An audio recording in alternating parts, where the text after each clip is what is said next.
Ну, 100-летие октября, нравится это или не нравится кому-то, но это дата наиважнейшая, притом наиважнейшая дата мировой истории. Так получилось, что мы осознанно в последние 20 лет решили отказаться от этого. Это было бы столь же глупо, как французам отказаться от французской революции, либо Британии забыть про Оливера Кромвеля. Но все-таки давайте будем объективны.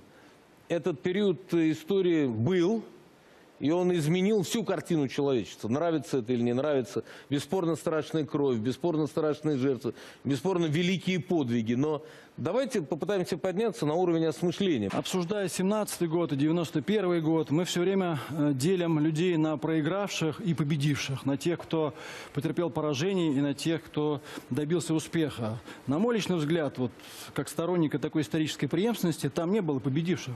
Там были проигравшие все. Если смотреть на Россию, как на, так сказать, исторический феномен, опять же, нравится, не нравится, но она таковой является, цивилизационный феномен, да, то и в 17-м году, и в 91-м году проиграли и те, кто формально проиграл, и те, кто победил. Почему?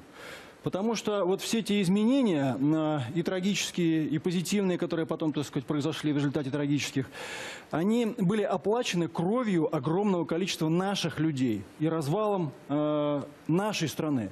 Поэтому у меня вот такая, может, странная позиция. Я и 17-й год считаю, так сказать, большой драмой, и 91-й считаю большой драмой. Я считаю, что и в 17-м году революция не была неизбежной, и в 91-м я считаю, что развал Советского Союза не был неизбежным.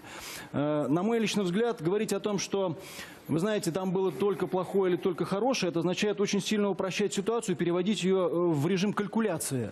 Давайте посчитаем, сколько было плохого, сколько было хорошего, что после этого, так сказать, произошло, что было до этого, и потом сравним, когда было хорошо, когда было плохо. Вот плохо было то, что нашей стране, нашему народу, но и правящему классу в первую очередь, не удалось найти такого решения, которое бы обеспечил определенные, так сказать, позитивные изменения или решение проблем без пролития крови миллионов и миллионов людей. Вот это плохо. Без разрушения собственной страны. И что 17-й год нам показал? Да, 10 миллионов, я даже в школе учился, советский учебник, 10 миллионов потерь во время гражданской войны оценивал. Так сказать, это достаточно много, ну, мягко говоря, да. Говорят, что вот в результате потом был рывок в развитии того, этого, 5-10, ну, может быть, как-то можно было обеспечить этот рывок без 10 миллионов погибших, да, потому что, когда мы говорим о рывке, а вот давайте с вами сегодняшний день переведем, вот давайте скажем так, вот нам многого не хватает, давайте обеспечим рывок в течение 10 лет, но надо, чтобы 10 миллионов человек погибло. Здесь вот много людей сидит, так сказать, да, вот каждый 10-й из вас должен быть убит. Ну, по стране каждый 15-й. Вы готовы, так сказать, кто-нибудь к этому готов? Я думаю, что не готов. То же самое, так сказать, можно сказать и про другие, так сказать, периоды истории. Знаете, вот Вторая мировая война, двинула она вперед технологии? Да, двинула. Двинула, она очень серьезно двинула вперед технологии, очень серьезно изменила ход мировой истории. Но означает ли это, что, так сказать, вот та цена, которую мы за это заплатили, как бы, да, она оправдана? Может быть, все-таки были варианты? На мой взгляд, варианты есть всегда. Я вот не верю в фатум. Я, так сказать, не являюсь фаталистом. Я считаю, что свобода выбора и варианты есть всегда. То же самое, посмотрите, так сказать, как мы сначала в 17 году все разрушили, а потом, надрывая пупок, это восстанавливали. Да, добились большого количества успехов. Да, очень многое мир, как вы правильно, Владимир, в предыдущей части говорили, научился многому, глядя на нас. Более того, ведь советские практики... без уничтожения да, но обошлись. О чем я говорю? Они обошлись без этого. И они советские практики, между прочим, и после войны многие перенимали, так сказать, и в социальных технологиях, и даже в индустрии. Между прочим, вот к вопросу об экономике, у нас индустриальное домостроительство в Советском Союзе впервые, так сказать, в мире было освоено. Вот на примере тех же самых хрущевок, до этого в мире этого не было. Но посмотрите, 91 год, конечно, по масштабам этой драмы не сравнить, но тем не менее, та же самая история. Давайте все развалим, давайте, так сказать, прольем реки крови, давайте опустим планку человеческой жизни, что очень важно, на самый минимум, а потом будем, надрывая, опять же, пупок, убеждая друг друга, что это надо, восстанавливать эти вещи. Так вот, главный урок. Надо научиться изменений не оплачивать трагедии нашего народа. Может быть, хватит? Вот это глубоко. Может быть, хватит, знаете, кровью миллионов людей обеспечивать мировой прогресс. Вот, может быть, как-нибудь по-другому надо научиться. Да, здесь упоминалось про ответственность, которая вообще, ну, настоящая элита или лидер общества должны должны бы обладать. Это действительно так. Я, конечно, понимаю, что это в значительной степени, так сказать, форма идеальная, но, тем не менее, если сказать просто, мне кажется, речь идет о той ответственности, которая в первую очередь предусматривает любовь к собственной стране. Вот если вы ее любите, вы ее будете беречь, понимаете? Вы ее будете беречь. И вот это будет Для ответственность. Беляшевского вообще этого не Вы будете ее существовало беречь, понятия. и при этом готовы будете собственный интерес, ну, по крайней мере, поставить там на 2-е, 3-е, 5-е, 10-е место.